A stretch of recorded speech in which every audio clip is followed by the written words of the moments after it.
পৃথিবীর ভেতরে তোমাদের সন্তান সন্ততি, সম্পদ, তোমাদের জীবন যাত্রা, তোমাদের আরাম আয়েশ, তোমাদের সৌন্দর্য, পারিবারিক কলহার, এই সবগুলো আমি তোমাদের জন্য প্রতিযোগিতার জন্য রেখে দিয়েছি। পৃথিবীর ভেতরে সন্তান পাওয়ার পরে যদি মহান রবকে ভুলে যাও, সম্পদ পাওয়ার পরে যদি মহান রবকে ভুলে যাও, অর্থ সম্পদ দিয়েছি, এই অর্থ সম্পদ পাওয়ার পরে যদি তোমরা তোমাদের মহান রবকে যদি ভুলে যাও, তাহলে পৃথিবীর ভিতরে তোমরা ধ্বংস হয়ে যাবে। কারণ কিয়ামতের দিবসে আমি আল্লাহ রব্বুল আলামিন তোমাদের প্রতিটা কৃত কর্মের জন্য হিসাব গ্রহণ করব। আল্লাহ রব্বুল আলামিন অন্য আয়াতের ভিতরে বলেন, যেমন আমরা মনে করি আল্লাহ একাতে বলছেন আল মালু ওয়াল বানুনা জিনাতুল হায়াতিদ দুনিয়া, সন্তান এবং সম্পদ এই দুইটা জিনিস তোমাদের জীবনের জন্য অলংকার। কত মানুষের সন্তান আছে সম্পদ নাই, সম্পদ আছে সন্তান নাই। দুইটার ভিতরে যদি যে কোনো একটা জিনিস যদি বান্দার না থাকে, তাহলে ওই ব্যক্তিটা আফসোস করে, যাহারে আল্লাহ আমাকে সন্তান দিয়েছে কিন্তু সম্পদ দিয়ে নাই। আবার অনেক ব্যক্তিকে আল্লাহ রব্বুল আলামিন সম্পদ দিয়েছে কিন্তু সন্তান দিয়ে নাই। এই দুই ব্যক্তির একই রকম আফসোস। আল্লাহ রব্বুল আলামিন পরবর্তীতে আয়াতে বলেন, ওয়া'লামু আন্নামা আমওয়ালুকুম ওয়া আওলাদুকুম ফিতনা, সন্তান এবং সম্পদ এই দুইটা জিনিস হচ্ছে তোমাদের জীবনের জন্য ফিতনা।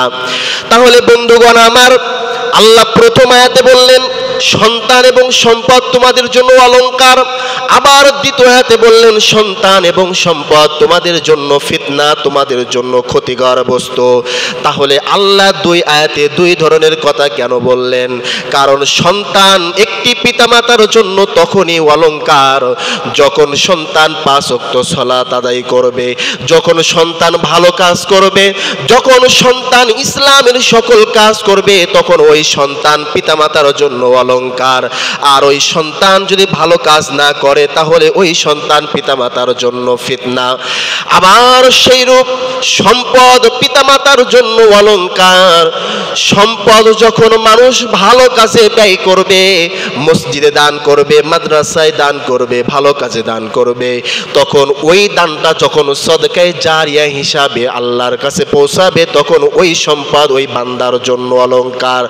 আর আল্লাহ আপনাকে সম্পদ দিয়েছে, ব্যাংকে রেখে দিয়েছেন, জীবনে কখনোর জন্য দান করেন না। আপনি সম্পদ বাড়িয়েছেন, কখনোর জন্য আল্লাহর রাস্তায় ব্যয় করেন না। আপনার সম্পদ সর্বদা সময় মানুষের দিকে আপনি বেশি অগ্রাধিকার করেন, খারাপ কাজে ব্যয় করেন। আল্লাহ আপনাকে অর্থ দিয়েছে, সম্পদ দিয়েছে, কিন্তু এই অর্থ সম্পদ যে উপার্জন করেছেন, এই উপার্জনটা হারাম ভাবে অন্যের সম্পদ মেরে খেয়েছেন, অন্যের অর্থ মেরে খেয়েছেন, অন্যের হকটা নষ্ট করে দিয়েছেন, জোরদবস্তি করে সন্তান এবং সম্পদ আপনি উপার্জন করেছেন। এমন সব সম্পদ, এমন অর্থ যদি আপনি জোরদবস্তি করে যদি নিজের কাছে রাখেন, আল্লাহ বলছেন এই সম্পদ এই অর্থ তোমার জীবনের জন্য ফিতনা। কাজেই আল্লাহ সন্তান এবং সম্পদকে যেমন অলংকার বলেছেন, এই অলংকার তখনই যখন ভালো কাজে ব্যয় করতে পারবো। আর সন্তান এবং সম্পদ যদি আমরা ভালো কাজে ব্যয় না করতে পারি, তাহলে এই সন্তান এবং সম্পদ আমাদের জীবনের জন্য অলংকার। তার ধারাবাহিকতায় সন্তান আমাদের জন্য যেহেতু অলংকার, তাহলে আমাদের সন্তানকে আমাদের কিভাবে লালন পালন করতে হবে? সন্তানের প্রতি পিতামাতার প্রথম হক কি? আমরা তো মনে করি যে পিতামাতার প্রতি সন্তানের অনেক হক। আমার সন্তান আমাকে খাইতে দেয় না, আমার সন্তান আমাকে নির্যাতন করে, অন্যের সন্তান কত সুন্দর পিতামাতাকে দেখে, অথচ আমার সন্তানের উপার্জনকৃত অর্থ আমি খাইতে পারি না। কেমন সন্তান মানুষ করলাম? এই সন্তান কেমন করে মানুষ করলাম, এইটার আগে আমাদের প্রথম দায়িত্ব যেটা থাকবে সেটা হচ্ছে পিতামাতা নির্বাচন করা। আজকে সন্তান কেমন হবে ওটা পরের বিষয়, সর্বপ্রথম আমাদের জীবনে সন্তান মানুষ হবে কি হবে না, সন্তানের চরিত্র ভালো হবে কি হবে না, সন্তানের আখলাক ভালো হবে কি হবে না, সন্তান পিতামাতাকে খাওয়াবে কি খাওয়াবে, এটা পরের বিষয়। তার আগে সর্বপ্রথম যেটা করতে হবে সেটা হচ্ছে পিতামাতা নির্বাচন করতে হবে। আমরা পিতামাতা কেমনভাবে আমরা আমাদের সন্তানের সাথে ভালো ব্যবহার করি। আজকে সবাই চায় যে আমার সন্তান ভদ্র হোক, আমার সন্তান মানুষের মতন মানুষ হোক। তাহলে সন্তান মানুষের মতন মানুষ হোক, এইটা দেখতে গেলে সর্বপ্রথম সন্তানের দিকে তাকালে হবে না। সর্বপ্রথম সন্তানের দিকে না তাকিয়ে সন্তানের পিতামাতার দিকে তাকাতে হবে। কেন? কারণ আম গাছে কখনোর জন্য জাম হয় না, কাঁঠাল গাছে কখনোর জন্য লিচু হবে না। এটাই হচ্ছে সত্য। পিতামাতা যদি ভালো হয় সন্তান ভালো হবেই হবে, এটা 100%। আর পিতামাতা যদি ভালো না হয় সন্তান কখনোর জন্য ভালো হবে না।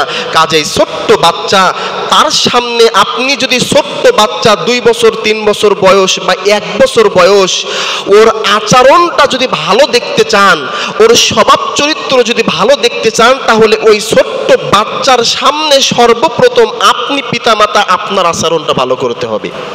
কারণ ওই ছোট্ট বাচ্চা ও কিন্তু স্কুল কি জিনিস চেনে না, ওর স্কুল হচ্ছে আপনি পিতামাতা। ওই ছোট্ট বাচ্চা শিক্ষা কি জিনিস চেনে না, ওই ছোট্ট বাচ্চার প্রথম শিক্ষা হচ্ছে আপনি পিতামাতা। প্রথম স্কুল আপনি পিতামাতা, প্রথম কলেজ আপনি পিতামাতা, প্রথম ইউনিভার্সিটি প্রতিটা পিতামাতাই। কাজেই ওই ছোট্ট বাচ্চা প্রথম থেকে যেটা শিখবে, ওই শিক্ষাটা যেন আপনার মাধ্যমে ভালোটা হয়।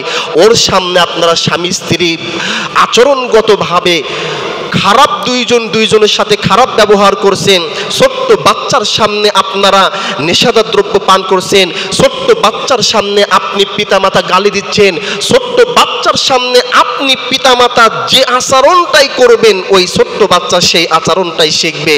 কাজেই আপনাদের স্কুল কলেজ ইউনিভার্সিটি এটা পরের বিষয়। প্রথম আপনার স্কুল কলেজ আপনার ইউনিভার্সিটি হচ্ছে আপনার বাসা। এই জায়গাটা যদি আপনি ঠিক রাখতে পারেন তাহলে তার শিক্ষা অন্য স্তরটা এমনিতেই ভালো হয়ে যাবে।